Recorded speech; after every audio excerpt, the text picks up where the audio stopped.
All right, so this is what we're going to do. We're going to talk about closing, because this is the issue of why some of you are where you're at right now, is because you're not closing. And so I think that we need to really identify what things we need to do to have a higher closing ratio.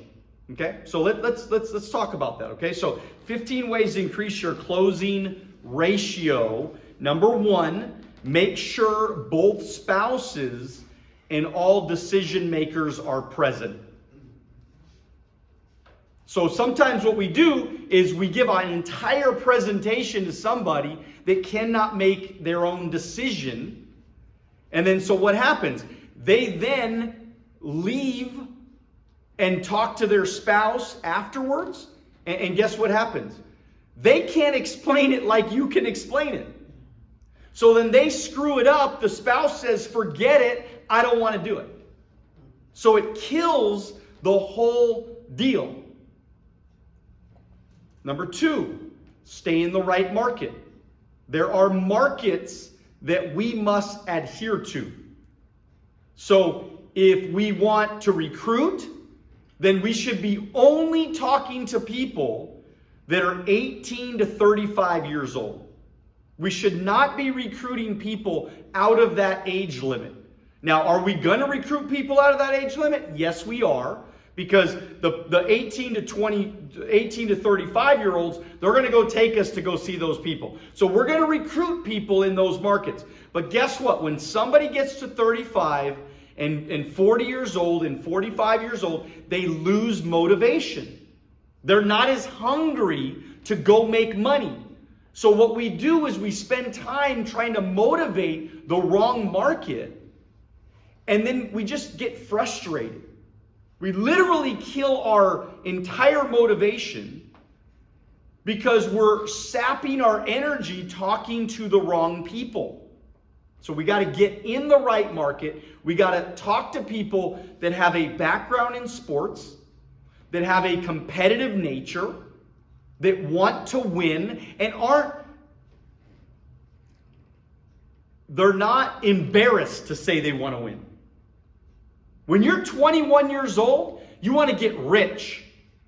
That's why they're listening to rap music, is because they're talking about getting rich. Yes or yes? Young people want to be rich. So I'm not embarrassed. I was never embarrassed to tell everybody I want to be rich. I want to get financially independent. I want to retire before I'm 30. I want to get really stone cold wealthy. I was never embarrassed because I'm 21 years old. When you're 50, you don't want to talk like that because it just sounds weird. You don't want to say those things. You don't want to say I'm obsessed and I want to work hard, because you're supposed to be chilling when you're 50. You're supposed to be relaxed when you're 50. So that's the difference when you're in different markets. So be very aware of what market you're in. Number three, be equipped to overcome objections. So when somebody tells you an objection, then you need to what? Know how to overcome that objection. And we have a lot of different ways to figure out how to overcome objections. But guess what? There's only about 9 objections that you have to overcome. So if you're not a good closer right now, where should you be spending a big chunk of your time? What should you be doing? Learning how to overcome objections, right or right? So the easy objections, like, I want to think about it. So what is it that you want to think about, Mr. and Mrs. Client? Is it me? Is it something I said? Is it my company?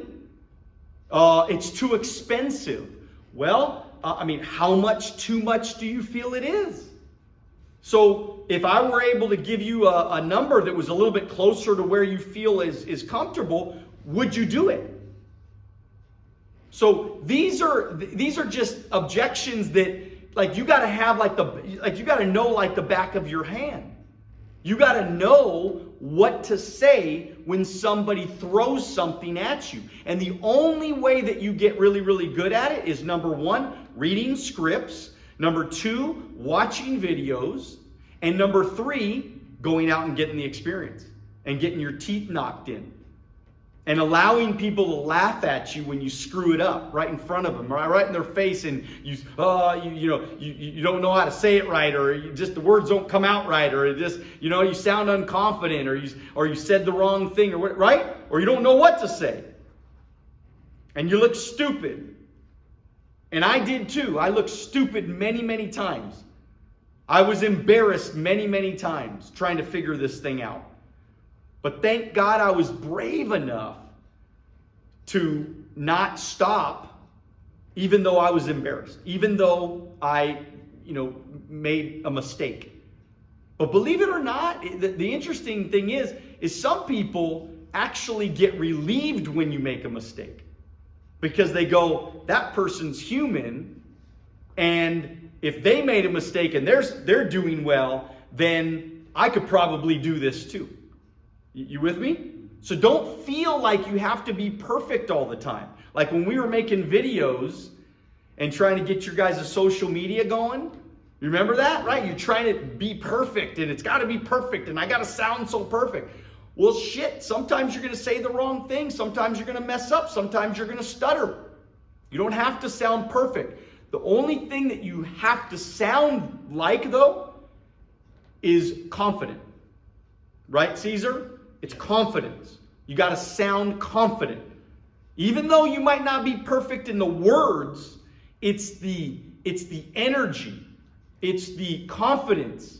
It's the belief that comes through your voice, across your face, in your mannerisms, that's going to create the feeling on the other side to say, I believe this guy, I'm gonna try, I'm gonna give it a shot.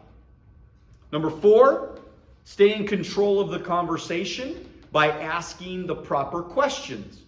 So everything I do has to do with asking questions.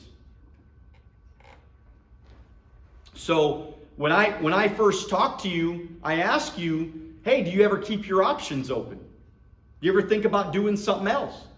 And they go, well, yeah. And I go, great. What have you ever thought about doing? If I have a minute to talk to them, what is it? So, what's your family like? Are you married? Do you have young kids? How old are your kids? Oh, I'm in college right now. Okay, great. What classes are you taking? You get what I'm saying? So all I'm trying to do is ask really good questions so that I can control the conversation.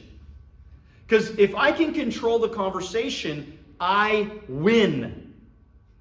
If I allow them to control the conversation, they win.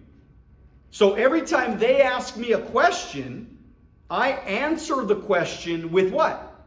Another question. So that's how I control the conversation.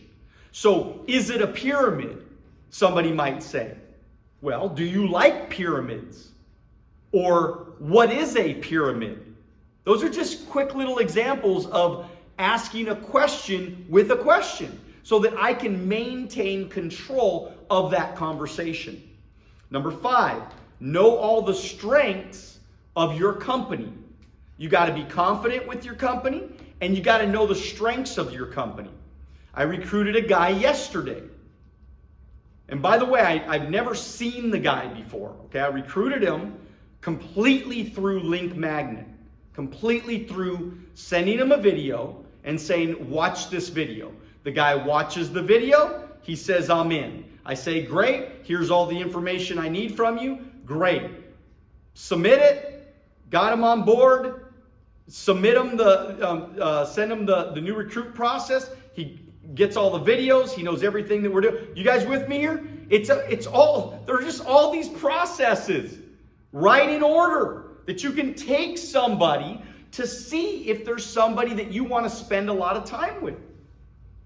Because your job is to find great people. That's your job. Your job is not to make anyone great. Your job is to find the great people. Guillermo is a great person. He was a great person already before he entered into the business. Are you guys with me? Before he ever showed up, he had greatness inside of him. So that's who we're looking for. We're not looking to transform somebody. Even me. Even though I didn't know anything about the business, even though I was a punk kid, even though I was a troublemaker, even though I was, right? They didn't transform. It was always inside of me. All I had to do is self-improve to what? To bring it out.